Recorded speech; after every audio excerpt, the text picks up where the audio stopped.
Au-delà des classiques notions d'espace où l'homme projette ses pas, il est une dimension où peuvent se glisser par les innombrables portes du temps ses désirs les plus fous. Une zone où l'imagination vagabonde entre la science et la superstition, le réel et le fantastique, la crudité des faits et la matérialisation des fantasmes. Pénétrez avec nous dans cette zone entre chien et loup.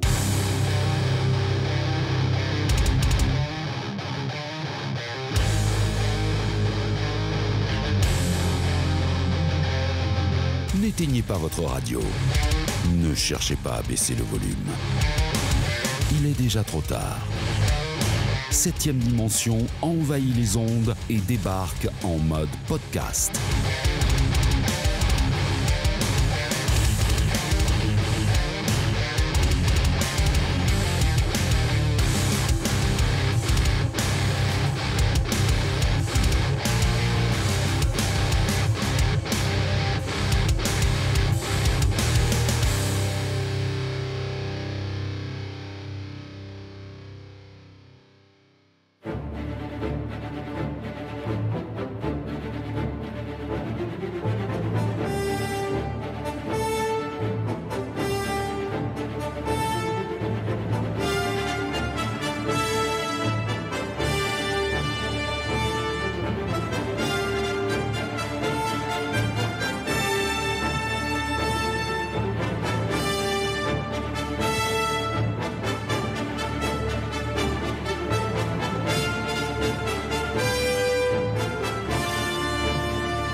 Et bienvenue dans ce nouvel épisode de la Vérif signé 7ème dimension. Alors c'est une vérif un peu spéciale qu'on enregistre dans ce que j'appelle l'entre-deux fêtes. Voilà. Donc c'est pas parce qu'il y a des fêtes de Noël, des fêtes de fin d'année que 7ème dimension s'arrête. Au plus grand bonheur de certains et au plus grand malheur de certaines autres personnes, notamment une personne qui est à côté de moi. Donc effectivement j'ai profité de cet entre-deux fêtes pour de nouveau m'installer dans les hauts lieux de Peterson, dans le sud, là où il est censé faire chaud. Alors je vous fais un petit point météo, parce que tout le monde s'en fout.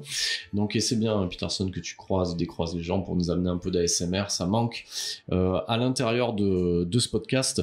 Donc effectivement, c'est une vérif assez spéciale parce que je lui ai laissé carte blanche. Donc c'est une vérif qui n'aura pas, on va dire, de lien avec l'actualité, de ressortie de Blu-ray ou de sortie ciné, peu importe. Donc pour cet entre-deux-fêtes, dans toute cette collection formidable de Blu-ray qu'il peut avoir, de DVD, de VHS mélangés, sommes tombés d'accord sur le Life Force de Tobe Hooper. Voilà, le Life Force de Tobe Hooper. Donc au programme de ces joyeusetés, parce que c'est lui qui va prendre les manettes sur cette vérif, et du vampire de l'espace, et de la Mathilde Amé en vampire de l'espace en nudité full frontale. C'est ce qui a été vendu un petit peu sur les réseaux et je vais essayer de rester en accord avec cette communication très putassière sur Instagram et Facebook, et c'est à ce moment-là que je te laisse la parole. Bon, déjà, il y a beaucoup de mensonges dans ce qui a été dit, vu qu'il m'a un peu forcé la main pour Life Force, alors que j'avais proposé 10 autres titres. Et oui, en effet, donc on n'est pas du tout sur de l'actu, puisque là on parle d'un Blu-ray sorti chez Sidonis en 2014. Donc vieux Blu-ray, à l'époque où Sidonis faisait un peu du caca. On entend déjà les geeks dire « Oh mon Dieu, c'est le Blu-ray qui est sorti en 1080i et pas en P ». Oui, c'est vrai. L'autre tard peut-être de ce Blu-ray est de ne pas nous avoir sorti la version cinéma qu'on a eue en France, puisque le film en France durait à l'époque 1h36 contre 1h56 maintenant, donc on a quand même perdu 20 minutes, et c'est là où on va en parler plus profondément, mais malgré ce Director's Cut, cette version longue, on y comprend toujours un peu rien. Voilà, on a toujours l'impression qu'il manque à peu près 50% du film qui sont restés sur la table du montage. On a un peu cet effet comme pendant le 13e guerrier de se dire merde, il manque quelque chose, là on n'a pas pu passer de ça à ça aussi vite. Eh ben si, on l'a fait. Voilà, c'est ça, Life Force. Alors du coup, t'as bien présenté les choses, Alors bon, t'as pas respecté l'ordre de la vérif, je t'avais expliqué quand même qu'on parlait des éditions en fin de podcast. Oui, on reviendra sur le détail et le contenu de l'édition. Mais bon, c'est pas grave, c'est ta vérif, on va pas bousculer l'ordre des choses. L'ordre établi, vous avez bien compris qu'il n'était pas établi, c'est ça qui est intéressant dans ce podcast-là. Mais déjà, ce qu'il faut remettre en perspective, c'est que tu vas nous présenter un petit peu ce cas particulier de Life Force, hein, parce que Life Force, quand on l'appréhende, c'est un film de la Canon. C'est alors la Canon, tout ce que ça peut évoquer, hein, on en avait déjà parlé. Alors pour les auditeurs les plus anciens qui nous suivent depuis la version papier de 7ème dimension, on a déjà fait un dossier sur Tobe Hooper chez la Canon dans le numéro 5. Mais effectivement, ce film-là, c'est à la fois un gros budget de la Canon et à la fois peut-être le plus gros budget de Tobe Hooper au cinéma, puisque ça arrive après Poltergeist. Oui, donc au niveau du budget, on va y revenir plus tard, mais on est quand même à 25 millions ici.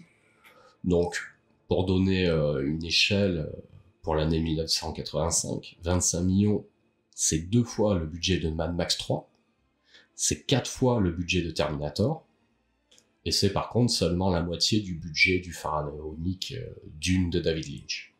Et donc oui, on est sur peut-être le 2e ou 3e film le plus cher de l'année 85. Déjà, qu'est-ce qui s'est passé?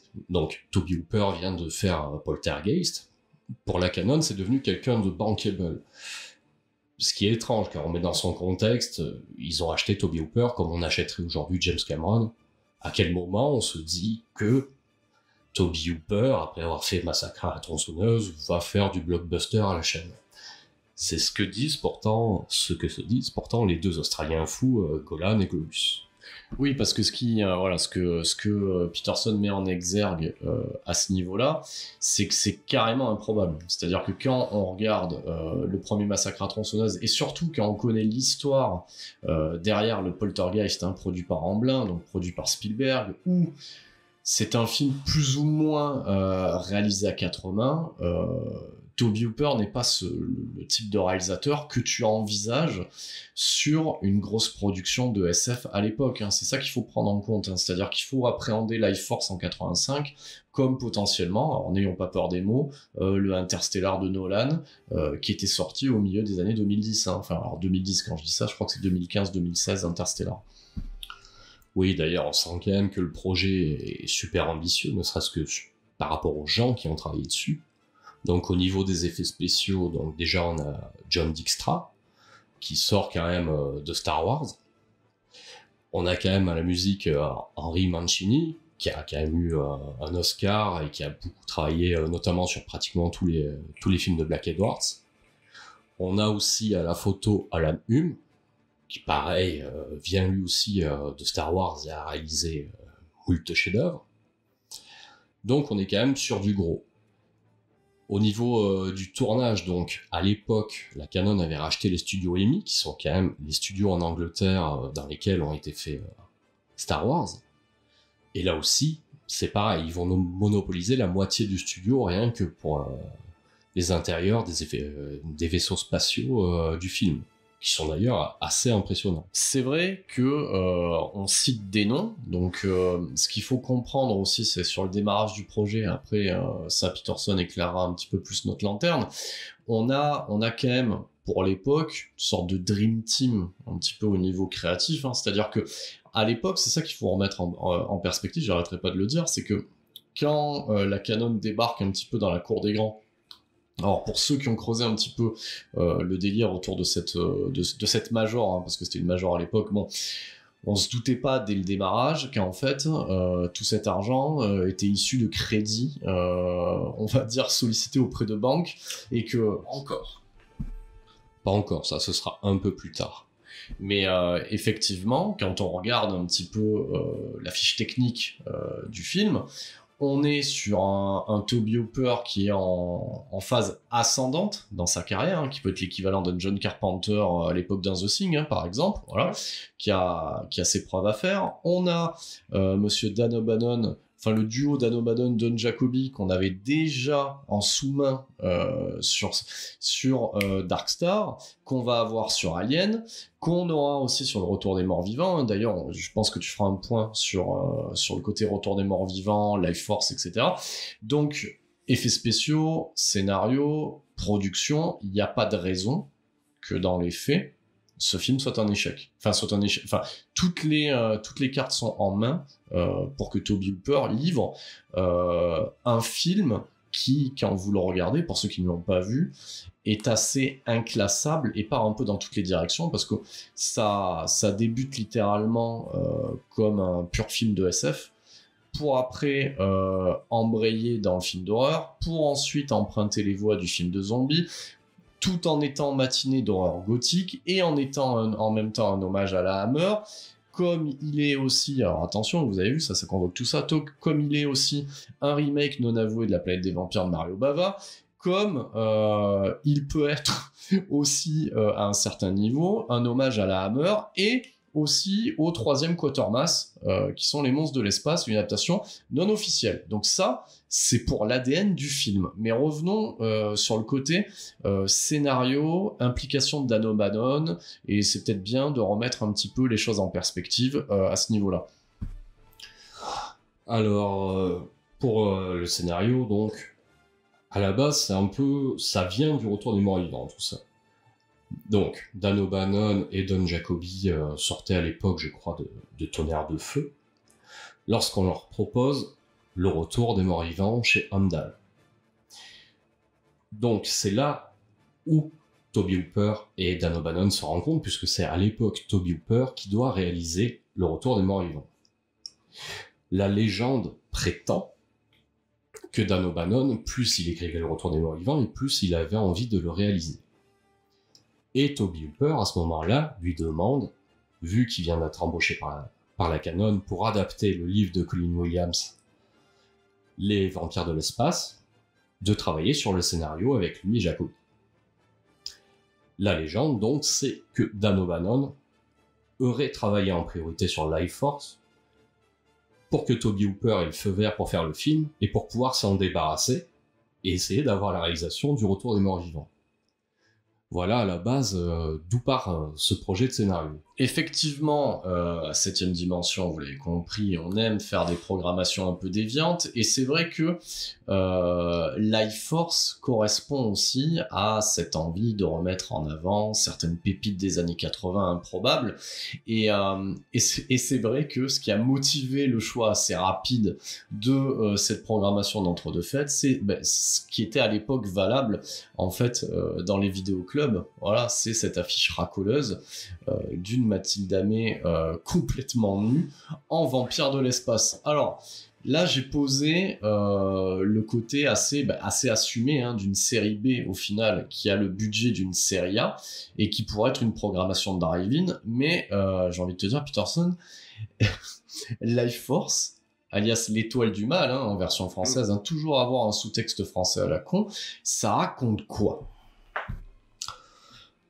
Ce que ça raconte, c'est un peu bordélique. Donc à la base, c'est un vaisseau spatial, enfin des astronautes bien de chez nous, anglais pour tout dire, qui vont croiser un vaisseau spatial dans lequel il y a 3 hommes à poil dans des sarcophages, enfin 3 hommes, 2 hommes et Mathilde Amé, ainsi que des vieilles chauves-souris desséchées.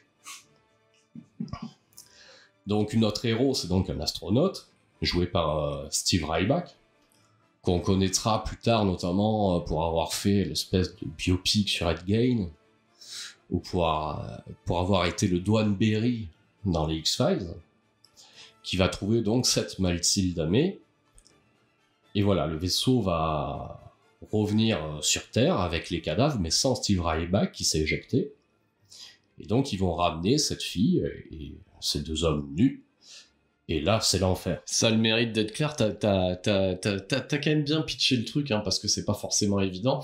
Alors, ce qui est assez drôle dans ce film-là, c'est que tous les acteurs de premier plan sont vraiment des gens qu'on n'aurait pas imaginé déjà d'une dans le genre et de deux dans une super production. Alors ce qu'il faut comprendre, bon ça, on peut le voir, on parlera des bonus assez spécifiques de cette édition, vous comprendrez ce que ça veut dire spécifique, mais apparemment déjà personne voulait jouer dans ce film-là. Voilà. Donc que ça soit du premier rôle au 10e rôle, personne n'avait envie de jouer dans ce film-là. Ce qui peut se comprendre même si on est dans les années 80, quand tu regardes le pitch du film. Donc c'est vrai que cet acteur Steve Ryback est un acteur qui n'a pas eu de carrière, et de deux, le choix le plus improbable dans le rôle d'un personnage principal. Et c'est ça aussi tout ce qui fait le côté assez sympathique du film, c'est qu'il n'y a pas vraiment deux personnages principaux, parce que dans la version qu'on a vérifiée, parce que c'est ça l'intérêt aussi d'une vérif, nous on a grandi avec la version d'1h35, on a pu se farcir une version d'un peu plus d'1h50, qui est ce qu'a l'habitude de faire ESC, c'est-à-dire on met un montage intégral et on alterne de la VF avec des passages rajoutés en VO sous-titré, et effectivement le personnage de Steve Ryback il arrive au bout de 40 minutes. Donc déjà pour un rôle principal, bon c'est un petit peu too much. Et ce qui est voilà, c'est que toutes ces personnes-là qui vont incarner des premiers, des deuxièmes, des troisièmes rôles, voilà, tout ce qui fait le charme de ce film, c'est que ça va très très vite et que tout part dans n'importe quelle direction en très peu de temps en fait. Voilà. Et on a même ce qu'on appellerait en jeu vidéo des PNJ. Donc nous avons des personnages secondaires qui sont là en fait pour combler les failles du scénar, et effectivement on se retrouve avec quelque chose d'assez verbeux en fait. Voilà. Donc c'est-à-dire qu'on a le personnage incarné par donc qui est le colonel Kane incarné par Peter Firth, et nous avons aussi le professeur Falada, parce que moi je l'ai appelé Falafel pour me marrer, mais c'est Falada, qui vont eux en fait dans des dialogues où il y a que eux qui parlent, c'est-à-dire soit prévenir une action, soit expliquer une action qui a lieu hors champ. Donc alors voilà, c'est vraiment, ils comblent les failles du scénar, et c'est quand même assez drôle, parce qu'ils ont même leurs aventures parallèles en fait.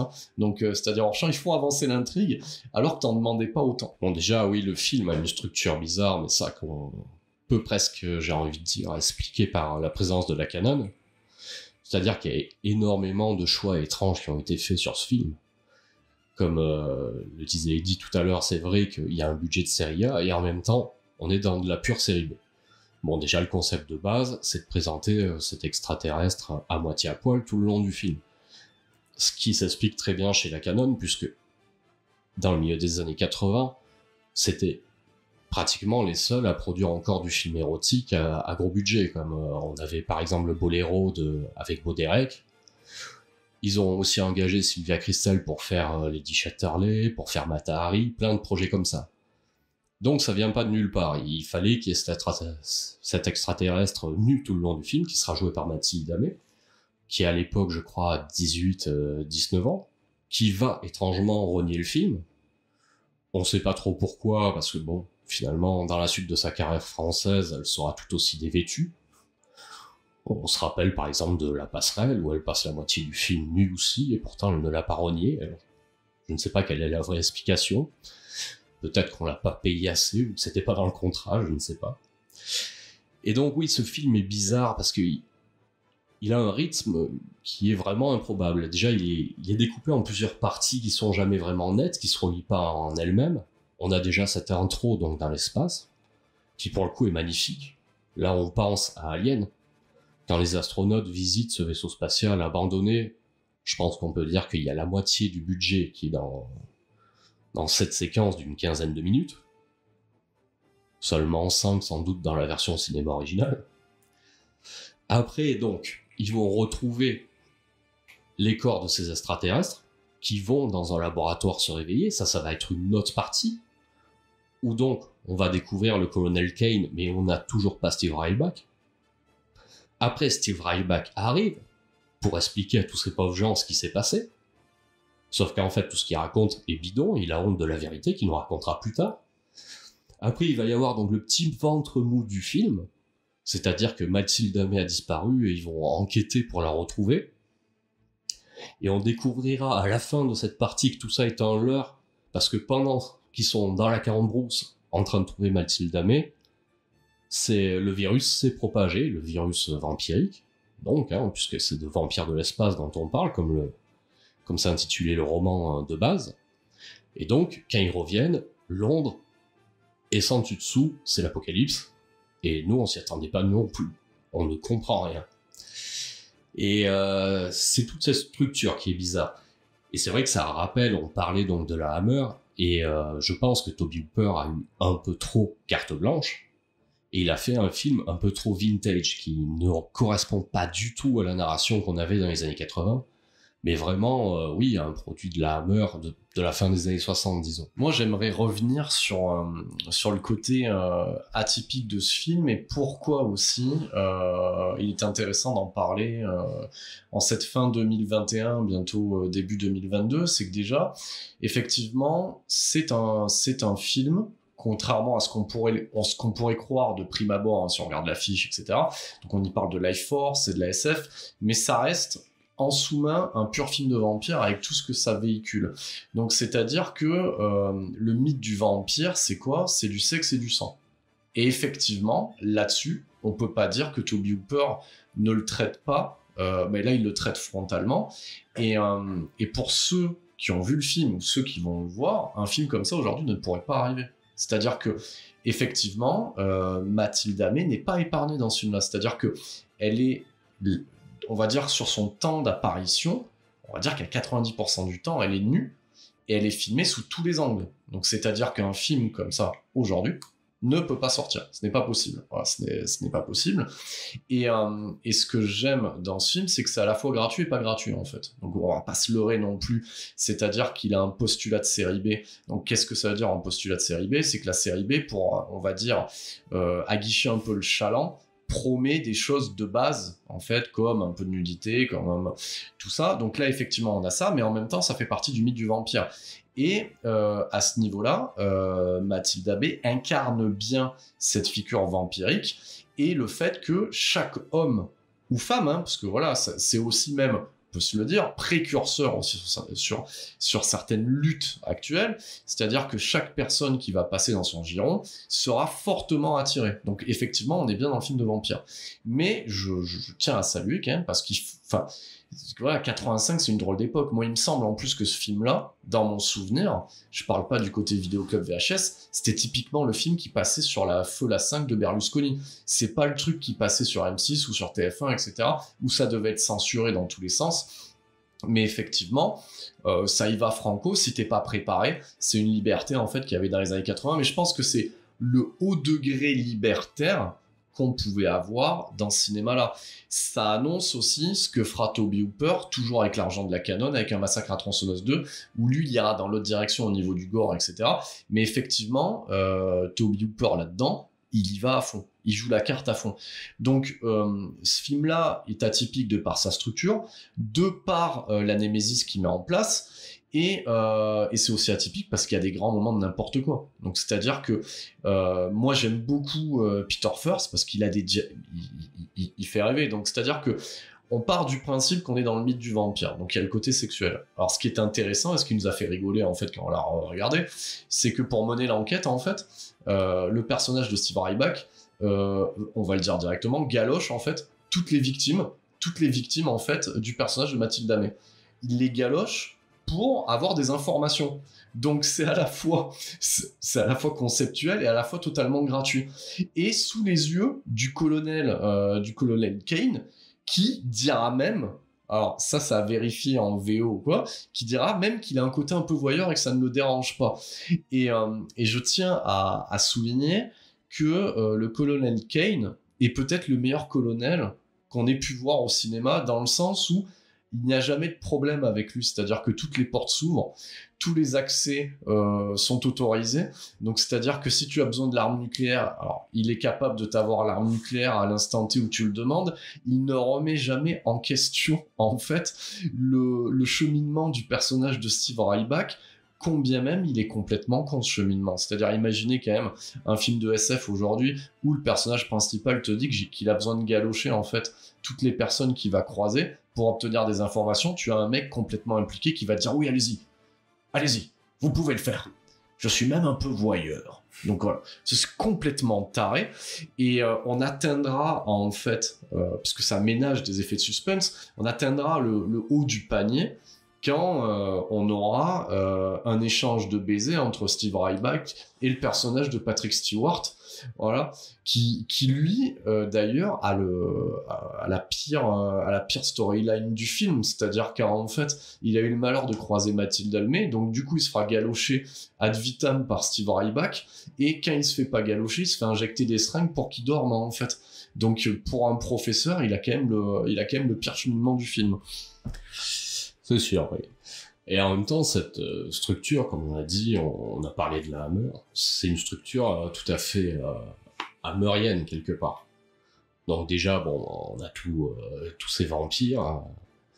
On a, qui plus est, donc le personnage de Falada, qui est plus ou moins Van Helsing. Encore une fois, le personnage joué par Peter Firth aussi, il rappelle le genre de personnage que pouvait jouer Peter Cushing, c'est-à-dire qui représente une autorité suprême, qui en même temps se comporte comme s'il en avait rien à foutre, très froidement, qui a sa propre autorité, qui est totalement individuelle. Steve Ryback, là-dedans, ressemble à un Jonathan Harker qui s'en serait sorti. Et on a ce personnage de Mathilde Amé qui ressemble énormément au vampire féminin qu'il pouvait y avoir dans la Hammer. Et je pense que c'est d'ailleurs ce qui a créé ce décalage avec ce film, ce qui fait qu'il n'a pas marché, c'est qu'il a une structure finalement très rétro. C'est un hommage à la Hammer, Toby Hooper de toute façon l'a toujours évoqué. Et c'est vrai que les ressemblances, par exemple, avec les monstres de l'espace sont énormes. Bien sûr, il y a la destruction finale de Londres, qui nous le rappelle beaucoup. Mais il y a aussi, même si le personnage de Barbara Shelley dans Les Monstres de l'espace ne galochait pas toutes les sauterelles extraterrestres du film, elle aussi, elle avait une espèce de lien télépathique avec eux qui nous expliquait les failles du scénario, exactement comme le personnage de Steve Ryback, par exemple. Et là aussi, tout était mené par deux personnages, donc Quatermass, qui est un personnage finalement assez proche de celui de Peter Firth, qui est un personnage lui aussi qui a beaucoup d'autorité, qui décide, qui est assez froid, assez con, une espèce d'ancêtre du Dr House finalement. Mais c'est vrai que j'ai beaucoup d'affection pour ce professeur Falada qui en fait n'est étonné de rien, qui a toujours, et ça c'est intéressant, c'est-à-dire qu'en fait la thèse du vampire arrive assez rapidement. Bon, alors je parle pas du fait du spectateur qui a quand même un train d'avance sur les personnages principaux, mais effectivement la thèse arrive rapidement. Et ce qui est très drôle, c'est qu'il a toujours un vieux colis Amazon qui lui envoie par exemple une épée en argent, etc., qui pourrait lui permettre à un moment donné de valider ses théories qu'il aura développées hors champ. Donc là, à ce niveau-là, le personnage Falada, il régale. Donc puis il amène. Puis il y a un côté british aussi qui est sympa. Alors, on a pu noter avec Peterson que déjà, comment on peut se rendre compte que le film est mal monté aussi, qu'il est blindé de faux raccords, c'est que les personnages principaux ont une garde-robe très élaborée à base de cravates de toutes les couleurs et de col roulé.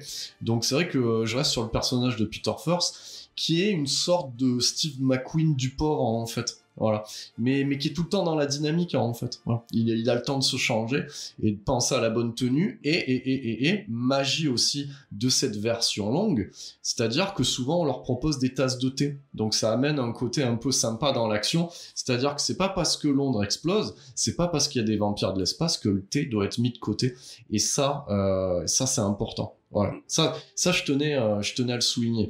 Alors effectivement, alors pourquoi un film comme ça ne marche pas ? Alors, donc on l'a expliqué, structure chaotique. Je pense que c'est trop généreux pour ce que les gens venaient voir à l'époque. Il y en a trop. Voilà. C'est vrai que ce film-là n'est pas radin, on peut le souligner, mais il y en a peut-être un peu trop. Et surtout aussi, on a un acteur principal qui est mauvais comme un cochon, quoi. Pour l'avoir revu hier, le Steve Ryback, il a en fait des caisses. C'est un film aussi où les gens transpirent beaucoup, hein, en fait. Donc bavent et transpirent beaucoup quand il leur arrive des choses.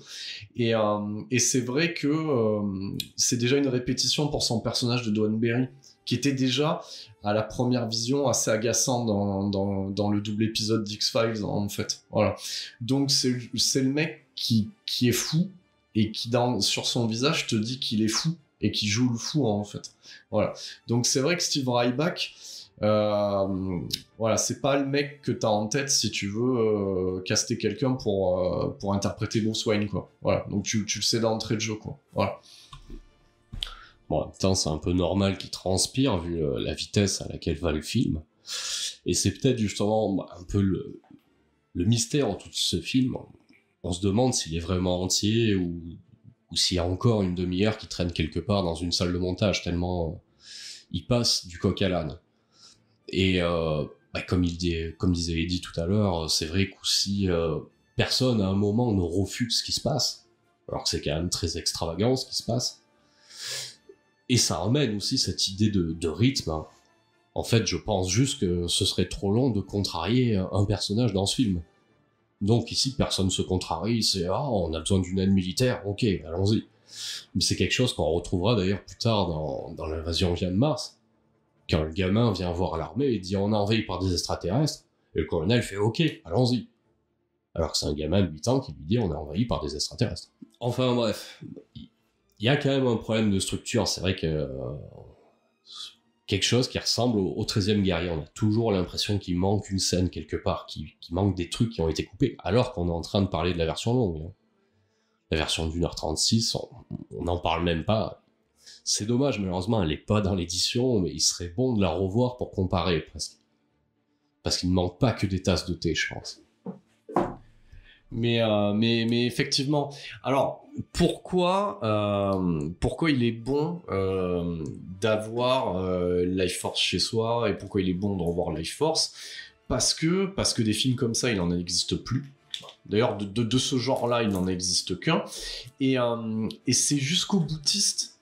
Et t'as vraiment, tu le vois transpirer à l'écran, cette volonté de Tobe Hooper de se consacrer que ce sur quoi que ce qui l'intéresse en fait, hein, il se concentre vraiment. C'est-à-dire que Peterson l'a dit dans le pitch, on a quand même 3 vampires potentiels de l'espace, donc ça veut dire qu'on a une nana et 2 gars. Les 2 gars, on s'en fout littéralement. Tu sens qu'ils s'en foutent. Alors ils te les montrent pour te dire oui, dans le scénar il y a 2 gars. Dont un qui se fait rapidement, parce que de ce qu'on a compris, elle est incontrôlable, mais les 2 autres apparemment on arrive à les gérer assez rapidement, et ils se font dézinguer très très rapidement en fait, hein, par le professeur Falada, quasiment hors champ en fait, hein, voilà. Donc lui il t'informe en fait qu'il a pu tester, si vous avez bien compris, sa commande Amazon du mois de décembre, et que effectivement ce sont bien des vampires, et qu'on peut les désintégrer rapidement, tu sais, dans tout le flegme du coup anglais, et dont un de ces vampires, il faut le dire quand même, parce qu'on a appris des choses, qui est interprété par le propre frère de Mick Jagger, voilà. Donc ce qui explique un peu le côté androgyne un petit peu de la chose aussi, mais alors c'est fou parce que c'est assez puritain sur les parties génitales masculines, comme ça n'est pas du tout sur les parties génitales féminines. Donc voilà, donc Tobe Hooper te dit clairement qu'en fait les 2 gars qu'il y a dans le scénar, il s'en fout. Donc lui, ce qui l'intéresse, c'est Mathilde Amé. Et tout ça traité, parce que c'est très touchant quand même, hein, parce que c'est-à-dire qu'il y a quand même une histoire d'amour, et c'est vrai qu'on rigolait avec Peterson, je me souvenais même plus du final, hein, parce que c'est quelque chose que j'ai vu à l'époque, hein, je crois même, VHS, DVD, et j'étais là en train de lui dire, pendant la séance, je lui dis, mais en fait, Steve Ryback, il pécho à la fin ou pas? Et en fait, c'est ça qui est fou, c'est-à-dire que tout est mené, tout a une conclusion, voilà, donc on n'est pas dans un film de Nolan, hein, c'est-à-dire tout est clair, et tout est mené dans la joie et la bonne humeur, quoi qu'il arrive, en fait. C'est ça qui me plaît dans ce film, c'est que il y a une sorte de foi inébranlable dans ce qui est raconté, combien ça peut être con. Voilà. Il y a une foi inébranlable dans le support. Les effets spéciaux prosthétiques, parce qu'on est sur du prosthétique, avec beaucoup d'incrustations, etc. C'est quand même pour l'époque. Alors, bien entendu, on va calculer, hein, on est à plus de 30 ans sur le film, pas loin des 40. Effectivement, ça tient plus la route aujourd'hui, mais c'est quand même fastueux et c'est paradin, quoi. C'est paradin dans le sens où il y a de l'explosion, il y a du créature feature, il y a de la transformation, t'as de la bonne vieille grosse chauve-souris voilà, en mouvement. Je veux dire, il y a tout, il y a de l'animatronique, il y a du prosthétique, donc ça reste quand même le haut du panier de ce qui pouvait se faire à l'époque, mais c'est déjà aussi symptomatique des dérives de la canon en quelques films. Donc c'est-à-dire trop, c'est trop, quoi. Trop, c'est parce qu'on Peterson le disait, c'était peut-être pas voulu par les prods. De l'autre côté, on a une liberté maximale pour le réal, hein, ce qui n'arrivera plus par la suite, hein, bien entendu. Après ce film-là, il y aura un avant, un après chez la Canon, mais on pourrait le comparer en fait à ce qui se passe du côté de Netflix, où il n'y a pas de prod. Alors effectivement, visuellement, c'est nivelé par le bas chez Netflix, mais effectivement, ce qui manque au prod Netflix, c'est qu'il n'y a pas de prod, il n'y a pas de studio, et c'est vrai que les réals qui officient sur les prods Netflix ont une liberté de ton et d'action, en fait, qui est maximale. Ce qui peut expliquer aussi des limites de ce qui peut sortir sur les plateformes de VOD aujourd'hui. Oui, c'est vrai que pour le coup, Toby Hooper a eu, je pense, vraiment une liberté totale. Je crois qu'il a d'ailleurs avoué qu'il a jamais eu autant de liberté que sur Life Force. Et même après le beat de Life Force, il a eu la même liberté pratiquement sur l'invasion vient de Mars.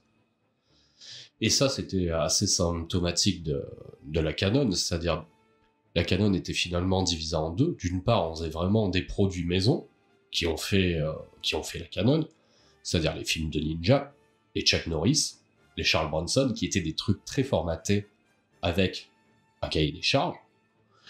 Et d'un autre côté, la Canon a toujours donné carte blanche à des auteurs pour, entre guillemets, leur donner une crédibilité en allant faire la tournée des festivals.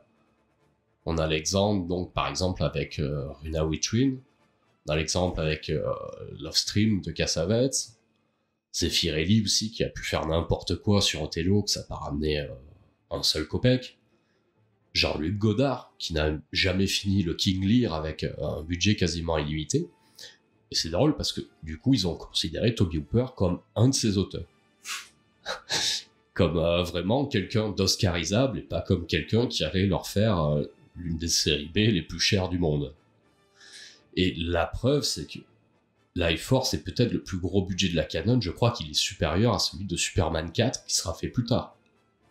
C'est quand même fou, et c'est 10 000 fois plus beau au niveau des effets spéciaux ou de la photographie notamment.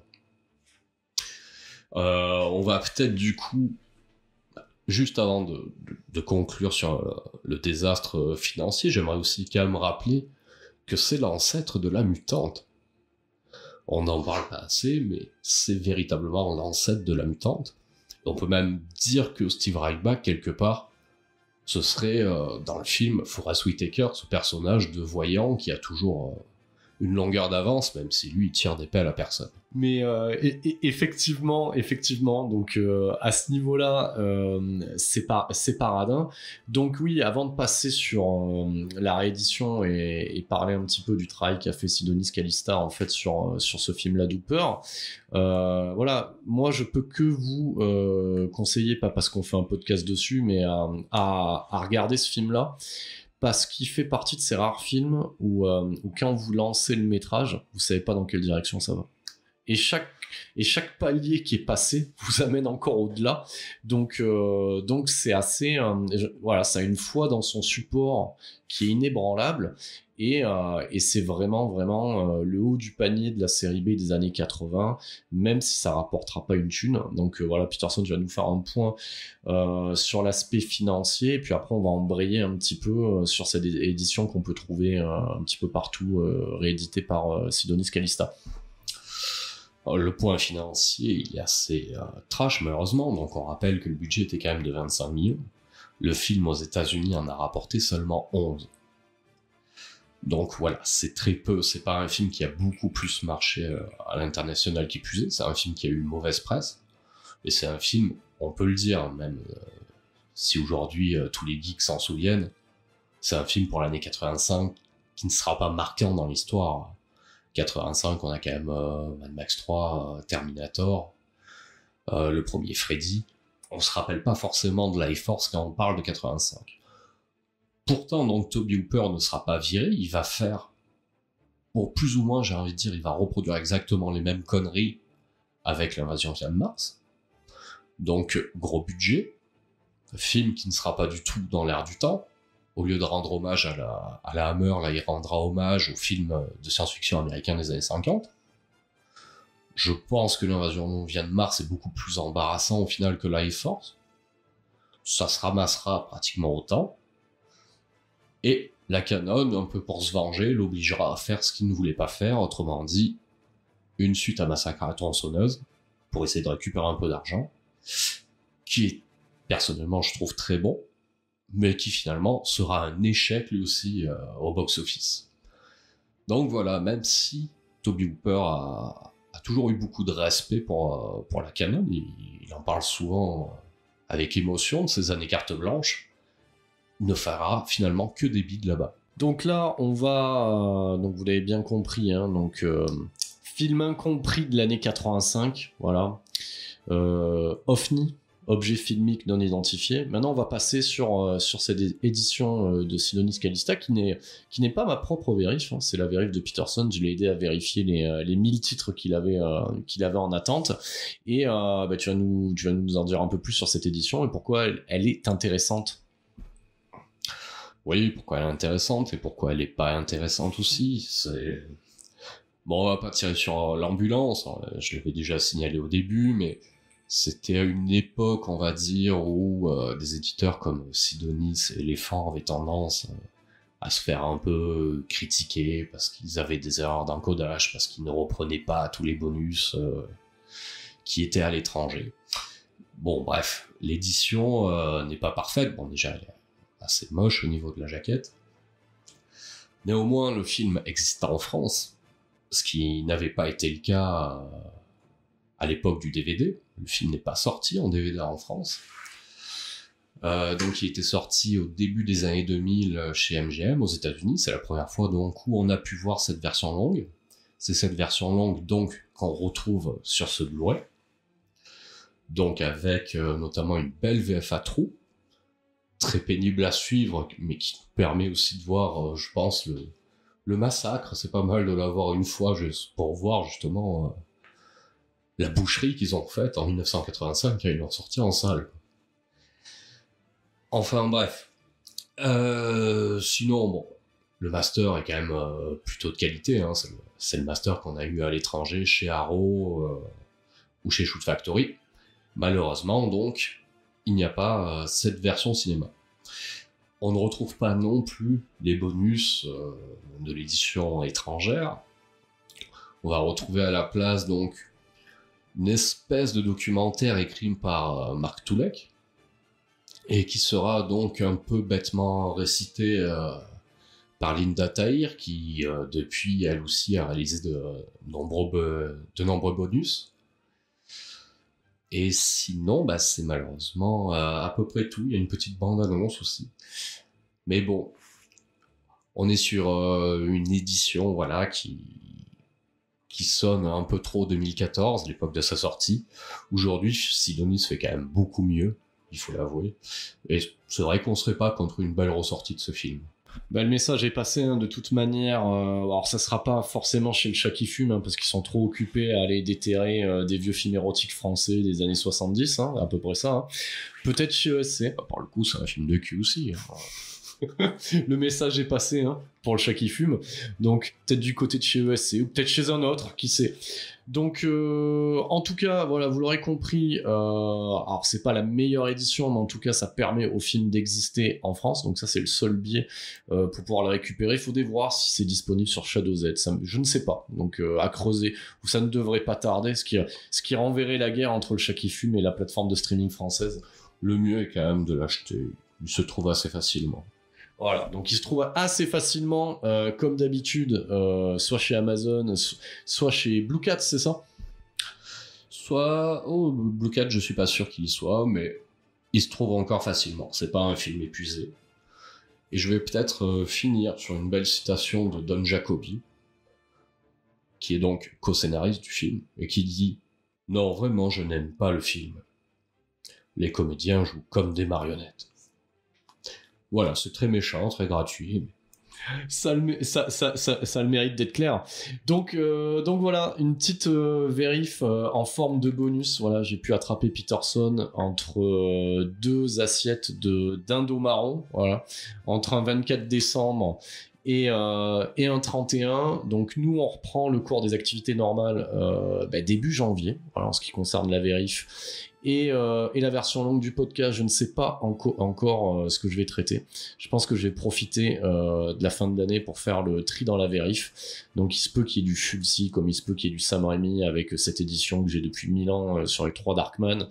Donc il peut y avoir du Fantasme, du Romero, je ne sais pas encore, mais je vais organiser tout ça. Et sur ce, j'ai envie de vous dire, comme d'habitude, c'est quoi le créneau de 7ème dimension ? Nous, c'est le cinéma de genre bordel. Merci pour votre écoute et passez de bonnes fêtes de fin d'année.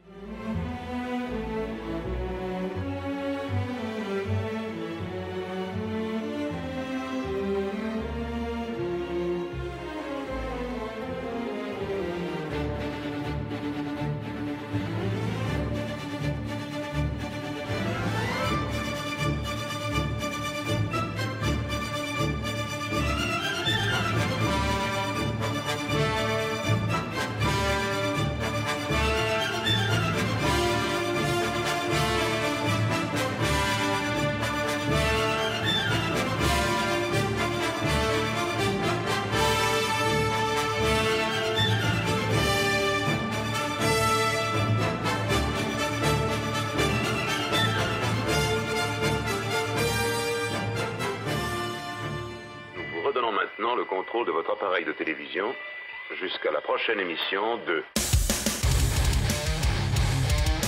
7ème dimension en mode podcast.